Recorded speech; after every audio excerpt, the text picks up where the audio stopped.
Bon, les grands cabinets de conseil comme McKinsey, on les connaît, ils publient souvent des rapports très attendus sur l'intelligence artificielle, mais qu'est-ce que les chiffres disent vraiment une fois qu'on gratte un peu la surface des grands titres? C'est ce qu'on va faire, on va plonger dans ce rapport pour voir ce qui se cache. Le premier chiffre qui saute aux yeux, c'est celui-là, 6 C'est tout. Seulement 6 des entreprises sont ce qu'ils appellent des performantes de haut niveau en IA. En gros, ce sont les seuls qui voient un profit réel, un profit significatif de l'intelligence artificielle. Pour toutes les autres, malgré l'argent investi, malgré les stratégies, les résultats concrets, ils se font attendre. Alors, la promesse du rapport, c'est essentiellement de nous donner une feuille de route vers le succès. L'idée, c'est d'analyser ce petit groupe d'élite pour nous donner un modèle à suivre. Ça a l'air logique, non? C'est convaincant. Mais est-ce que c'est vraiment aussi simple que ça? Et voilà la question centrale, la vraie question. Est-ce que ce guide est une stratégie fiable ou est-ce que c'est un récit un peu trompeur? En d'autres mots, est-ce que le simple fait de copier les comportements des gagnants peut vraiment garantir les mêmes résultats? OK, commençons par le début. Voyons d'abord ce que McKinsey nous présente comme étant la recette du succès. C'est quoi les fameuses pratiques clés des entreprises qui, supposément, excellent en IA? Le portrait qu'on nous dresse est assez clair. Il faut viser des changements majeurs, repenser les processus de A à Z, s'assurer que la haute direction est vraiment impliquée, planifier de façon rigoureuse et évidemment investir massivement.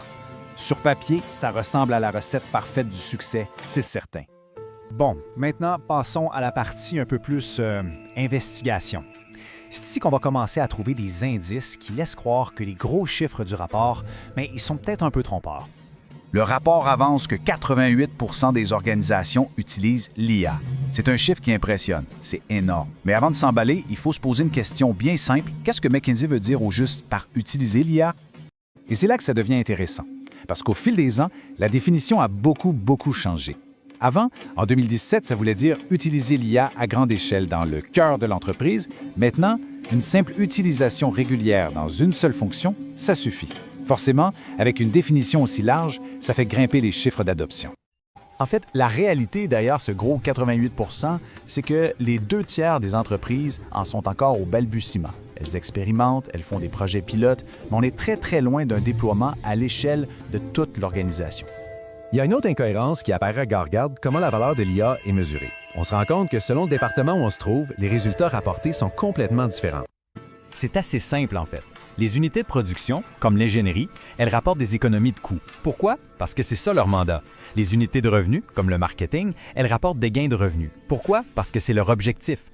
Donc la valeur qu'on attribue à l'IA semble être plus façonnée par les indicateurs de performance déjà en place que par son impact réel et distinct.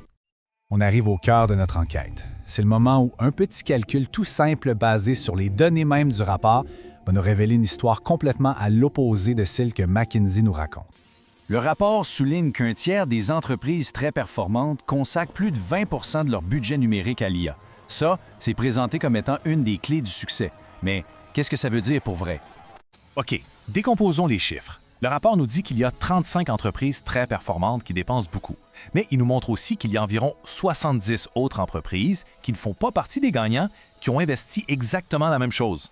Alors, sur un total d'environ 105 gros investisseurs, il y en a seulement un tiers qui a réussi. Les 2 autres tiers, ils ont échoué. Et voici ce que ça donne en images. C'est frappant. Selon les propres données du rapport, dépenser massivement en IA rend une organisation plus de 2 fois plus susceptible d'échouer que de réussir. C'est l'exact contraire du message que le rapport essaie de nous faire passer. Mais comment est-ce qu'on peut arriver à une conclusion aussi surprenante avec les mêmes données? La réponse, elle se trouve dans une erreur statistique assez classique et même très connue. Ça s'appelle le biais du survivant. En gros, le rapport se concentre uniquement sur les gagnants, sur ceux qui ont réussi. Et en faisant ça, leurs caractéristiques se transforment en une sorte de formule magique, pendant qu'on ignore complètement tous ceux qui ont fait les mêmes choses, mais qui ont échoué. Et ça nous amène à une question fondamentale. Est-ce que les comportements des gagnants, comme investir un paquet d'argent, sont vraiment la cause de leur succès? Ou est-ce que ce sont juste des choses que des entreprises déjà riches et prospères peuvent se permettre de faire, tout simplement? C'est ça le plus gros problème avec cette approche. En ignorant les échecs, le rapport nous prive des leçons les plus importantes. On ne peut absolument rien apprendre de l'expérience de ces 70 entreprises qui ont suivi le guide, mais qui n'ont pas eu les résultats. Leurs histoires sont carrément effacées du portrait. Alors, comment on peut faire pour lire ce genre de rapport avec un œil plus critique? Finissons avec quelques outils pratiques, une sorte de petite trousse pour évaluer n'importe quelle analyse du genre. Premièrement, il faut toujours se rappeler que la façon de mesurer va influencer les résultats. Ensuite, il faut regarder l'évolution dans le temps, pas juste une photo à un instant T. Et surtout, il faut faire très attention de ne pas mélanger corrélation et causalité. Ce n'est pas parce que les gagnants sont ambitieux que l'ambition à elle seule mène à la victoire. La prochaine fois qu'on vous présente un guide basé sur les performants de haut niveau, il faut se poser ce genre de questions. Demandez combien ont échoué en suivant le même chemin. Demandez c'est quoi les vrais taux de succès pour tout le groupe. Et peut-être la plus importante, se demander pourquoi on nous raconte cette histoire-là maintenant. Et voilà la conclusion. Si les réponses à ces questions-là ne sont pas claires, il y a de bonnes chances qu'on soit en train d'essayer de nous vendre une belle histoire, un récit fait pour créer un sentiment d'urgence plutôt qu'une véritable analyse. La vraie perspicacité, elle vient toujours du fait de poser les bonnes questions.